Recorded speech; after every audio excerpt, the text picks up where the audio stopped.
There have been so many really good tarot books published so far this year, and the one I'm reviewing in this video is definitely another addition to that list. This is Tarot for the Wild Soul, a trauma-informed approach for growth, healing, and grounding in the present moment, by Lindsay Mack, illustrated by Chelsea Granger.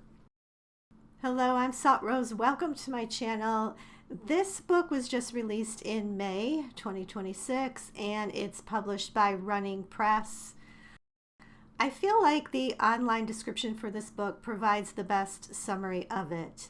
In Tarot for the Wild Soul, author Lindsay Mack teaches their signature soul tarot method, in which each of the cards is seen as a helpful ally and anchor for the present moment rather than a forecast of the future. There is also a tarot deck, Soul Tarot, that was released separately from the book but at the same time as the book. I will be doing a flip through near the end of the video of the cards in the deck. It has really beautiful imagery. However, this is really a standalone book. It can be a wonderful guidebook for the deck, but you don't have to own the deck to make use of the book. And all of the card images from the deck are included in the book in color. As for the book, this is one of the most personal and heartfelt tarot books that I've ever read. It really reflects someone who has worked very deeply with the cards and has a lived relationship with them. Here is the table of contents pages. One of the unique things about Lindsay's approach to tarot is that the cards are not presented in their traditional numerical order. Instead, they're grouped into 10 different categories based on the purpose or function they serve. For example, when you're a seed, tarot cards for new beginnings, that contains the Fool, the Magician, Page of Wands, and the Aces. And then the next chapter, the Moon Within, tarot cards for intuitive reclamation. That includes the High Priestess, the Empress, the Emperor, the Hierophant, Queen of Wands, Knight of Swords, and the Twos. And it goes on from there. So the table of contents lists all of the cards that are in each chapter, which is really nice because it makes it very easy to find the cards you're looking for, especially being they're not in their traditional numerical order. And then there are a total of 18 chapters in the book, and it's a good sized book with over 270 pages.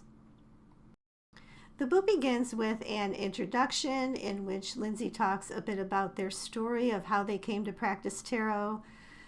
They share that they are a survivor of childhood abuse and that they live with chronic pain. And they write here at the beginning of the introduction, "When I discovered tarot in a used bookstore in New Jersey at the age of 12, it seemed like a dream come true. A deck of cards that could offer me a path out of my pain and fear, and maybe even a glimpse at the future. I was delighted. I bought the tarot deck and all the tarot books the store had to offer, setting out to teach myself how to read and interpret these cards." And then as the introduction goes on, Lindsay goes on to explain how their practice changed as they got older and how they came to create the concept of soul tarot. Moving on to part 1 of the book, chapters 1, 2, and 3 provide the basic foundation of how Lindsay sees and works with tarot. They write here on page 4, Soul Tarot is essentially a reinterpretation and intentional utilization of the tarot as a non-predictive helping tool, one that can assist us in differentiating the noise of our thinking mind from the truth of our heart and soul. And then in chapter 2, Lindsay covers what they call the Pillars of Soul Tarot. These are 8 pillars or principles which outline the core of their practice. For example, the first one is there are no bad or good cards in tarot. All cards bring medicine. And then the chapter goes on from there to cover all 8 of the pillars. I really love this part of the book because it has inspired me to think about writing my own set of pillars or principles for how I personally see and think of tarot. I feel like there's something really valuable about doing that because it kind of gets you thinking about what is the most important thing to you when it comes to your own personal tarot practice. So I feel like chapter 2 can be a really great template for creating your own set of pillars. Moving on to chapter 3, this chapter gives an overview of the 3 fundamental parts of tarot: the majors, the minors, ace through 10, and the court cards. And then the book moves into part 2. This gets into rewilding the tarot. Lindsay writes here, when we rewild our tarot practice, which is work that takes place over our lifetime, we make space for our own brilliant and beautiful unique ways of approaching, understanding, and befriending the cards. This section of the book is a gentle invitation to begin sensing into some different ways of reclaiming that knowing.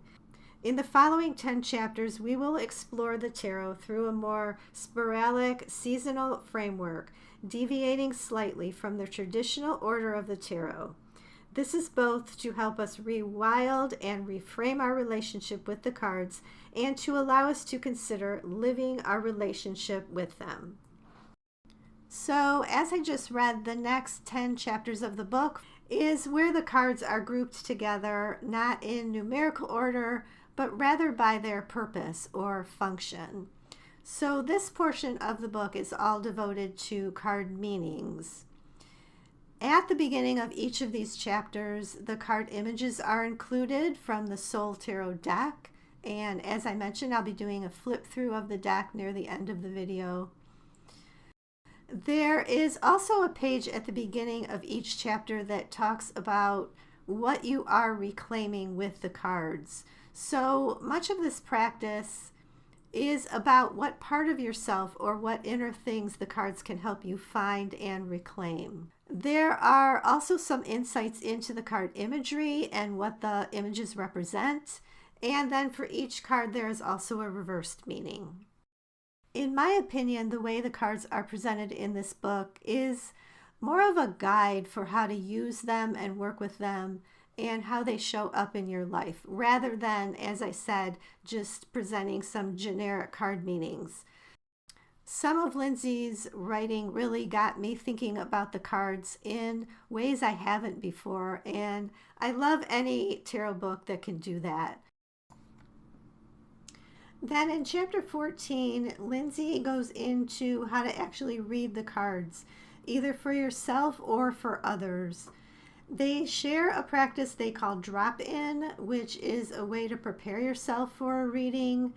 They write here, referring to the drop-in practice, it is a cornerstone of Soul Tarot and provides an immeasurably sound foundation for our tarot readings, helping establish solid energetic boundaries and ensure that we receive only the information that we're meant to know at the time of the reading.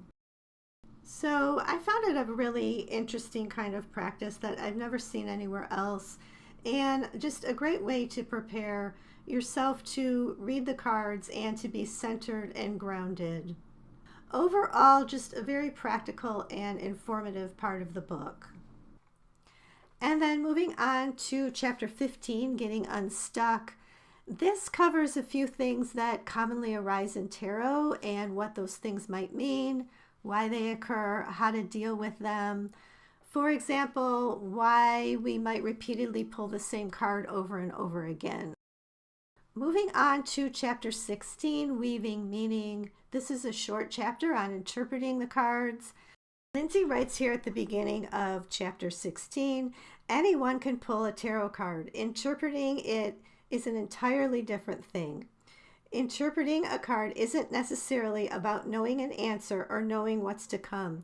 It's about being open to communication from a deeper part of ourselves and learning to sense into a different language. And again, it takes a very intuitive, soul-led approach. And then chapter 17 is entitled Tarot Anchoring. This is an alternative way to work with the cards. It's a short practice for reading for yourself or even for someone else when you're particularly stressed over something. It's short, but a really lovely practice. And then chapter 18 has a collection of spreads, all of which very much embody the way Lindsay works with tarot. And just a reminder, I'm going to quickly flip through the deck in just a minute, but just to wrap up the book, it finishes with a prayer for our parting. It also has an index and then a short bio on the back cover about the author. And with that, let's take a look at the Soul Tarot deck. I hope you've enjoyed this video. If you have, please like and subscribe. It's very much appreciated. And I hope you enjoy looking through the cards.